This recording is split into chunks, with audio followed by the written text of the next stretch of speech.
When he used to do his rounds, as we called it, he would make his way down through the bamboos and to the main fish pool. And undoubtedly this was Winston's favourite haunt. Yeah, he spent many hours here feeding and watching the fish.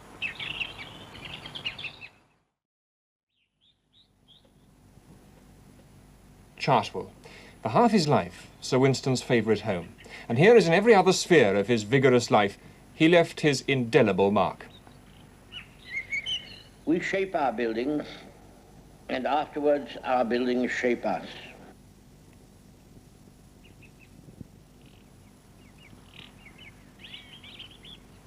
Only 18 months since that voice was heard at Chartwell. The home that he shaped for himself, often with his own hands, in one of the loveliest spots in Britain, just 25 miles from London. The memory of Winston Churchill is still very much alive at Chartwell, in the house, in the garden, and most of all in the minds of those who knew him here, people like Miss Grace Hamblin, his private secretary for 30 years. This is the entrance hall, and I think the most interesting thing is the visitors' book. If you care to look through it, you'll see some very interesting names. The Queen Mother has been here, and Lord Montgomery many times, and lots of other names that you'll know. This is the drawing room, which remains just as it always was.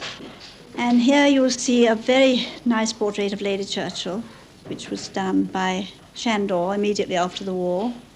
Colonist picture, which Sir Winston was very fond of. That's his racehorse, is it? Yes. The glass cock, which was given to Lady Churchill by de Gaulle. The card table, set up for bezique, which Sir Winston played here very often with Lady Churchill or with his guests. And very often Sir Winston sat in that chair before his meals. This is the library, and I think its most interesting feature is the model of Mulberry Harbour, which you see, and which, as you know, was partly Sir Winston's brainchild. This is Lady Churchill's bedroom, which we've restored almost to every detail as it was in the 1930s. The pictures here, near the wardrobe, were painted by her daughter, Lady Audley, and the figures that you see in the alcoves were left to Lady Churchill by the late Lord Bracken. Her desk, as it always was. Did you do most of her letter writing up here? I think she did, yes.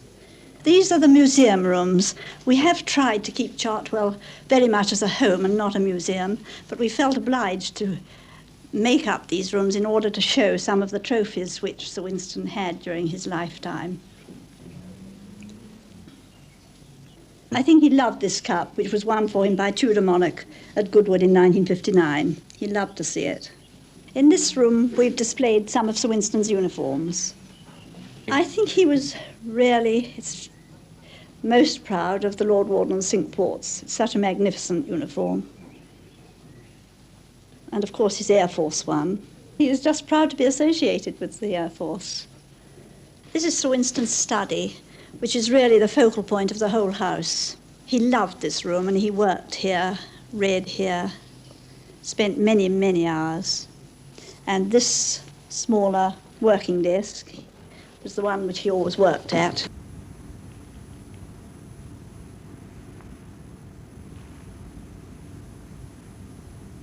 They're all his books.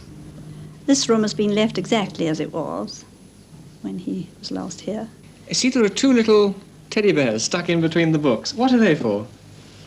Well, they were sent to him by members of the public, and he put them there himself, so we thought we would leave them there.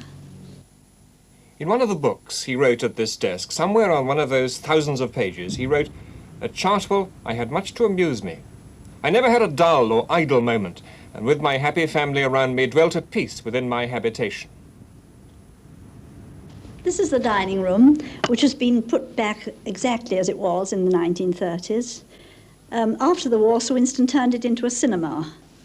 That's the Golden Rose book. This book was made as a symbol to take to them abroad. For their golden wedding anniversary, the children gave Sir Winston and Lady Churchill a walk of golden roses in the garden. The gardens at Chartwell are the proud domain of Mr. Victor Vincent, the head gardener who was with Sir Winston for 20 years. When he used to do his rounds, as we called it, he would start from the front door of the house and straight down past the back door and make his way down through the bamboos and to the main fish pool. And undoubtedly this was Winston's favourite haunt.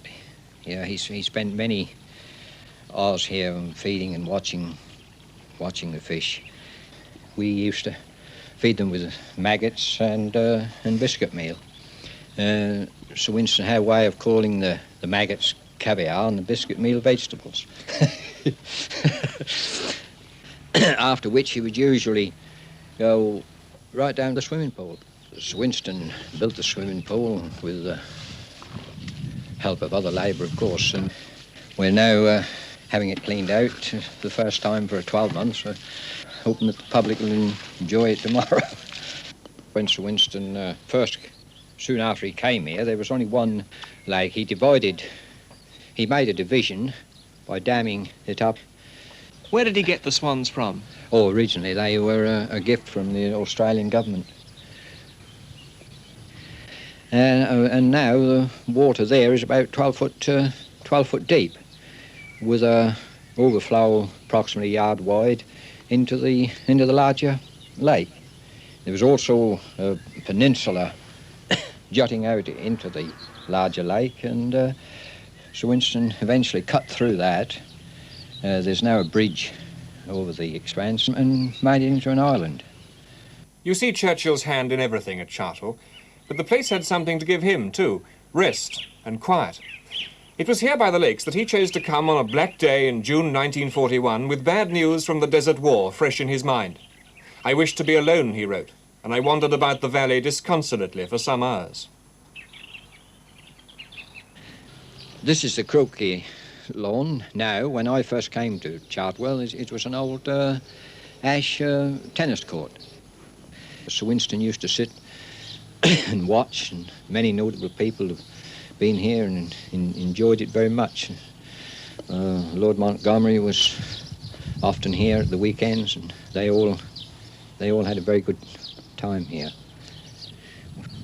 We're now on what we call the top terrace above what was the kitchen garden. Sir Winston loved the view here and often used to sit on here as it looks right across the Weald of Kent, right down to Crowborough in Sussex. The wall surrounding the kitchen garden was built by Sir Winston with help between the years of 1925 and 32. The plaque in the wall here by my side tells you the dates, and I'm sure there'll be crowds of people come to see it. I see in a funny way that one of the words is carried over. Is this a mistake or? Well, I don't know. I've often thought myself it was rather queer that a short word like built has been split up into two bits. But Perhaps he did it for a joke. well, I don't think he would be responsible for a thing like that.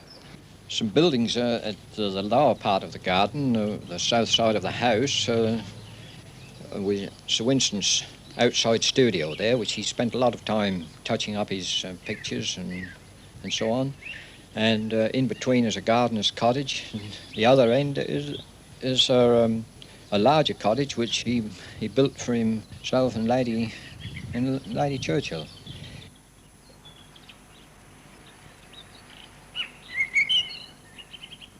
These buildings are, rather than from the house, Lady Churchill used to think they looked like a small village. There's one corner of Chartwell the public will never be allowed to see, except from the terrace below. Churchill's bedroom. It was decided that this, at least, should stay undisturbed. It was here one evening, late in his life, that he stood with his doctor, Lord Moran, looking out at the breathtaking view over the Sussex Weald. At last, writes Lord Moran, he turned to me and said, "I bought Chartwell for that view."